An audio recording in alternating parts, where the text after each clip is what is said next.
Everyone, कैसे हैं आप सब। आई होप कि आप ठीक होंगे। आज हम डिस्कस करेंगे मैकेनिकल ऑप्टिकल कंपैरेटर। इससे पहले हमने ऑप्टिकल कंपैरेटर जाना था कि ऑप्टिकल कंपैरेटर क्या होता है। आई होप कि आपने वो देख लिया होगा। तो चलिए आज जान लेते हैं कि मैकेनिकल ऑप्टिकल कंपैरेटर क्या होते हैं और ये कैसे वर्क करते हैं। तो चलिए शुरू करते हैं। मेरा नाम है अंजलि शर्मा और आप हैं हमारे प्यारे से यूट्यूब चैनल एजुकेशन कैंडल पर। चलिए शुरू करते हैं। सबसे पहले हम जान लेते हैं कि हमारे जो मैकेनिकल ऑप्टिकल कंपैरेटर्स होते हैं ये किस प्रिंसिपल पे वर्क करते हैं। हमने अपनी जो प्रीवियस वीडियो थी उसमें हमने ये जाना था कि जो हमारे ऑप्टिकल कंपैरेटर्स होते हैं वो किस प्रिंसिपल पे वर्क करते हैं। वो करते हैं कि मिरर से जब मिरर पे कोई लाइट आती है तो वो उससे रिफ्लेक्ट हो जाती है। ये हमारा एक प्रिंसिपल होता है। क्या होता है? रिफ्लेक्शन का प्रिंसिपल होता है हमारे पास एक। उससे हमारे जो ऑप्टिकल कंपैरेटर्स हैं वो काम करते हैं। अब अगर हम इसको देखें, यानी कि जो हमारे मैकेनिकल ऑप्टिकल कंपैरेटर्स हैं इनको देखें कि ये कैसे काम करते हैं, तो इनका प्रिंसिपल भी वही है कि अगर किसी मिरर को थीटा एंगल से आप घुमा देते हैं, यानी कि आपने कोई मिरर लिया और उसको किसी एंगल पे घुमा दिया जिसे हम कह सकते हैं थीटा एंगल। तो हमने किसी मिरर को लिया और उसे थीटा एंगल पर घुमा दिया, तो अब क्या होगा, उससे जो किरण है आपकी, यानी कि जो प्रकाश है, लाइट है, वो जिस एंगल पे परावर्तित होगी वो एंगल क्या होगा? 2 थीटा। यानी कि जितने एंगल पे आपने उस मिरर को घुमाया है उससे डबल एंगल पे वो जो आपकी किरण है वो परावर्तित होती है। तो इसी तथ्य का या इसी स्टेटमेंट का अगर हम यूज़ करें तो इसी का यूज़ करते हुए हमारे जो मैकेनिकल ऑप्टिकल कंपैरेटर्स होते हैं इनका हमने क्या किया? निर्माण किया।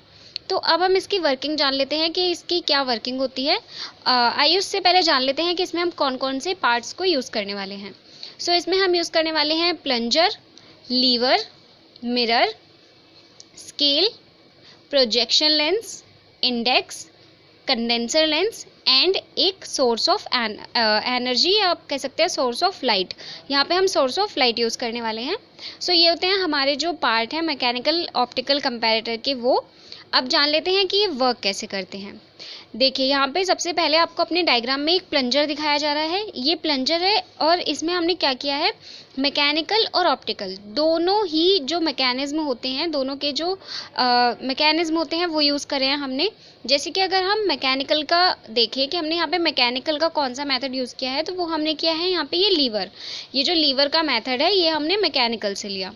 और ये जो हमारे लाइट का रिफ्लेक्शन है ये हमारा कौन सा मेथड है? ऑप्टिकल। तो हमने इन दोनों को मिक्स करके एक ऐसा कंपैरेटर बनाया जिससे कि हमें क्या हो सके, जो हमारा डायमेंशंस में जो वेरिएशन है उसे हम मैग्नीफाई करके देख सकें कि उसमें कितना वेरिएशन है। तो इसमें हम क्या करते हैं कि जो भी हमारा प्रोडक्ट होता है उसको हम प्लंजर के नीचे रखते हैं। अब देखिए यहाँ पे कैसा इसकी जो व्यवस्था है वो कैसे की गई है कि अगर आपके प्लंजर को थोड़ा सा भी डिस्प्लेसमेंट मिलता है, यानी कि थोड़ा सा भी अगर ये वर्टिकल डिस्प्लेसमेंट होता है इसमें, तो इसी से एक लीवर जो जुड़ा है हमारा उसमें क्या होगा कि अगर ये पार्ट जो है ये ऊपर जाएगा तो इसका जो ये वाला पार्ट है ये क्या होगा? नीचे आ जाएगा। और क्योंकि ये नीचे आएगा तो इसके साथ एक हमने मिरर जोड़ा हुआ है और ये मिरर क्या करेगा, जैसे ही ये नीचे आएगा तो ये जो आपका दर्पण है ये भी क्या होगा? नीचे की ओर झुक जाएगा। अब इसके नीचे की ओर झुकने से क्या होता है, हम इसके लिए पहुंचते हैं हमारा जो सोर्स ऑफ लाइट है उसके पास। वहाँ से हमने सोर्स ऑफ लाइट है वो वहाँ से हमने लाइट भेजी। लाइट क्या हुई? वो कंडेंसर लेंस जो हैं उनसे होती हुई गई। ये जो कंडेंसर लेंस होते हैं ये हमारे माइक्रोस्कोप वगैरह में भी लगे रहते हैं, उनसे होती हुई गई। इनका क्या काम है कि ये जो लाइट है हमारी उसको कंसंट्रेट करते हैं, फोकस करते हैं। और वहाँ से जो लाइट आई वो हमारी पड़ी इंडेक्स पे। इंडेक्स से ये जो हमारा प्रोजेक्शन लेंस है इस पे हमारी लाइट गई और यहाँ से ये किस पे जाती है? मिरर पे। और मिरर से ये रिफ्लेक्ट होके पड़ती है हमारे सामने जो स्केल है उस पे। उससे हमें पता चलता है कि इसकी क्या रीडिंग है।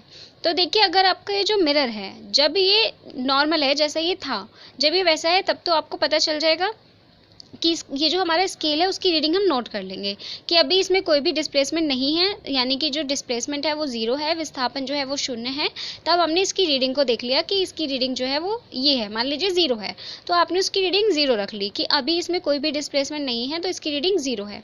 लेकिन जैसे ही आप अपना प्रोडक्ट अपने जो प्लंजर है उसके नीचे लगाते हैं तो उसमें जो डिस्प्लेसमेंट होगा, जो वर्टिकल डिस्प्लेसमेंट होगा, उसकी वजह से आपके मिरर में भी, मिरर की जो पोजीशन है उसमें भी कुछ ना कुछ चेंजेस आएंगे, और जैसे ही वो चेंज होगा जो आपका रिफ्लेक्शन है उसका एंगल बदल जाएगा। यानी कि मान लीजिए अगर आपका जो मिरर है वो थीटा एंगल पे मुड़ गया, थीटा एंगल पे क्या हुआ, वो तिरछा हो गया, तो उससे क्या होगा, आपकी जो ये लाइट आ रही है, सोर्स ऑफ लाइट से जो आपकी लाइट आ रही है उसका जो एंगल है वो टू थीटा मुड़ जाएगा। यानी कि अब आपकी जो लाइट है वो टू थीटा एंगल से रिफ्लेक्ट होगी, और उससे आपको कहाँ पता चलेगा, आपके स्केल पे। ये जो सामने आपको स्केल दिखाया जा रहा है, इससे आपको पता चलेगा कि आपकी जो लाइट है, यानी कि जो रिफ्लेक्टिंग लाइट है आपकी, उसकी जो रीडिंग थी वो चेंज हो चुकी है। तो इससे आपको पता चल जाएगा कि आपका जो वेरिएशन है डायमेंशंस में वो कैसा है। क्योंकि हम जानते हैं हमारे जो कंपैरेटर्स होते हैं उनका क्या वर्क है, उनका काम क्या है कि किसी स्टैंडर्ड से हमारे जो डायमेंशंस हैं उनको कंपैरिजन करना। कंपैरेटर का मतलब क्या है, कंपेयर करना किसी चीज़ को। तो वो क्या करते हैं, स्टैंडर्ड से आपका जो प्रोडक्ट आपने बनाया है उसकी डायमेंशंस को कंपेयर करते हैं और आपको बताते हैं कि उनमें कितना वेरिएशन है। ये एक्यूरेट रीडिंग तो आपको नहीं देंगे, जैसे कि आपके जो मेजरिंग इंस्ट्रूमेंट होते हैं वो दे देते हैं, लेकिन ये आपको ये बता देते हैं कि इसमें जो वेरिएशन है वो है, लेकिन वो वेरिएशन को हम मैग्नीफाई करके इनके वजह से देख सकते हैं। जैसे कि हमारे मैकेनिकल थे वैसे ही हमारे ऑप्टिकल है, और अब हमने क्या पढ़ा यहाँ पे, मैकेनिकल और ऑप्टिकल दोनों का कंबाइंड, यानी कि इसमें हमने क्या यूज़ करे, मैकेनिकल भी यूज़ किया और ऑप्टिकल भी यूज़ किया। तो ये होता है हमारा mechanical optical comparator. I hope कि आपको समझ आ गया होगा। एक बार रिपीट कर देते हैं। देखिए, जब आपका जो लीवर है, जैसे इसमें प्लंजर जुड़ा हुआ है इस लीवर के साथ, तो जैसे ही आप जो प्रोडक्ट है वो इस प्लंजर के नीचे रखेंगे तो प्लंजर क्या होगा, ऊपर की ओर हो जाएगा, यानी कि ऊपर की ओर वो थोड़ा सा क्या होगा, विस्थापित हो जाएगा। और जब ये पार्ट जो हमारा प्लंजर है ये ऊपर होगा, इसी के साथ हमने पिवट किया हुआ है दूसरा पार्ट, तो वो क्या होगा, अपने आप नीचे आ जाएगा। और जैसे ही वो नीचे आएगा तो ये जो मिरर है ये भी नीचे की ओर झुक जाएगा, जिससे आपकी जो लाइट आ रही थी वो क्या होगी, जिस एंगल पे वो जा रही थी आपके स्केल पे, अब उसका एंगल जो है वो चेंज हो जाएगा। तो आपकी जो स्केल पे रीडिंग थी, इस लाइट की जो रीडिंग थी आपके स्केल पे, वो अब चेंज हो चुकी है, यानी कि अब उसकी रीडिंग जो है वो आपको चेंज दिखाई पड़ेगी, जिससे आपको पता चल जाएगा कि इसमें जो डिस्प्लेसमेंट है वो कितना है।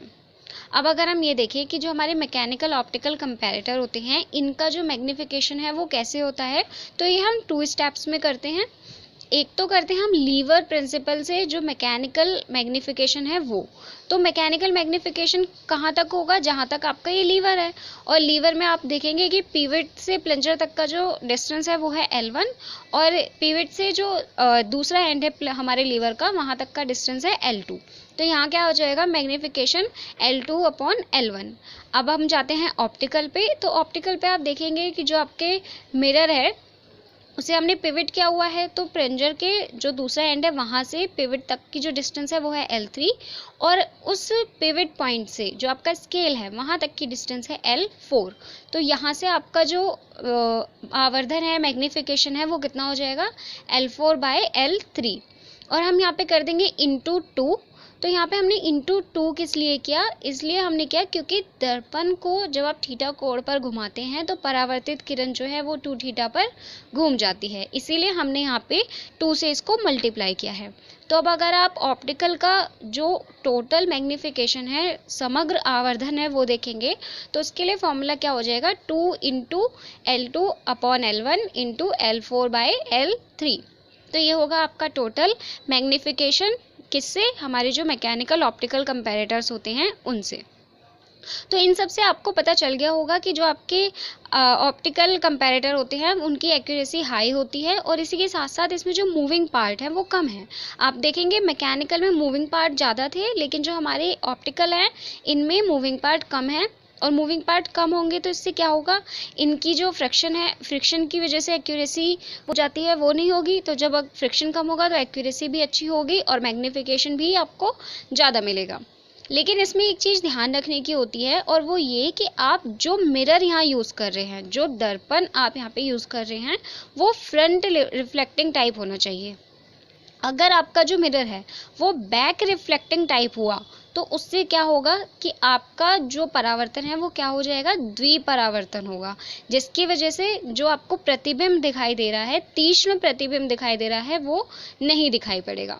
सो इसमें ये एक बात आपको ध्यान रखनी पड़ती है। सो आज के लिए बस इतना ही। आई होप कि आपको मैकेनिकल ऑप्टिकल कंपैरेटर अच्छे से समझ आ गए होंगे। अगर आपको वीडियो अच्छा लगा हो तो हमेशा की तरह इसे लाइक करें, शेयर करें और मुझे कमेंट में ज़रूर बताएं कि आपको ये वीडियो कैसा लगा। Thanks for watching. Thank you so much.